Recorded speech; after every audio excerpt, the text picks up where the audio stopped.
We're here with Dean Miller, who is one of the owners of the Armstrong Valley Winery in Halifax, PA. And Dean, if you could just maybe explain to our audience a little bit about what makes Pennsylvania a great state for winery. I know you have some of your selection here. Maybe talk a little bit about the wines that you bring here to the farm show, and what agriculture and wine and the wine business has to do with a strong economy in the state of Pennsylvania. Well, I think Pennsylvania is kind of on the back burner sometimes with wine and wineries, but it's really grown recently a great deal. I think because it's called terroir, or the climate, the dirt is great for making wine, and I don't think we get the credit sometimes, Pennsylvania, as far as getting out there and being a good wine. But there are a lot of good wineries and good wine in Pennsylvania, and it's great that the PWA, the Pennsylvania Winery Association, has helped push that a little bit and has made that more palatable to many people who don't know that Pennsylvania wines are pretty good, actually. Now you have two selections of wine here, and I see there's here at the farm show, if you come out to the farm show, you got to take the opportunity to come over to the wine section, and there's always long lines and samples of wine. But what do you think has been one of your more popular wines that you make at your winery here at the farm show this week?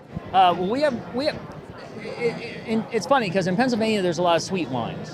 So and a lot of people drink sweet wines in Pennsylvania, which I guess is part of that that bad thing with wine connoisseurs. But we also make we have an Armstrong Red, which is kind of a Bordeaux blend, and so that's dry. It's Cabernet Sauvignon, Cabernet Franc, Merlot. So and that for us that's a real nice dry wine. And then for white we have a Chardonnay that's dry also. So it's real nice, and we grow all these grapes in Pennsylvania. We grow our own Chardonnay. So as far as wines that people like, some of them are sweeter. Yeah. And so we make sweeter wines as well. And you have to do that. You just have to do that. Now, what goes? Obviously, you're growing these products. You're growing the grapes. You have different ways of purchasing that. How long does it take from the time when they're getting the grapes in to produce a bottle of wine, and what kind of goes into that process? Well, if you plant a plant, it takes 3 years roughly for that plant to produce, because it has to establish a root system. But if the plant's ready and you pick your grapes, you have to process them basically, and then they go into a vat or barrel, wherever you got going on, and then the yeast eats the alcohol, and it becomes eats the sugar and becomes alcohol. So for white wines, it takes at least probably about 9 months from when you start. Okay. And red wines will take longer than that, the dry ones. Sweeter ones might take a little less time than the 9 months, but the red, it takes a while. It takes 9 months to even 2 years sometimes to make a good dry wine. Like I said, the sweeter wines, we can do them a little faster, but we don't grow like the apples ourselves for apple wine. So that's a whole nother thing. We don't do that. Yeah.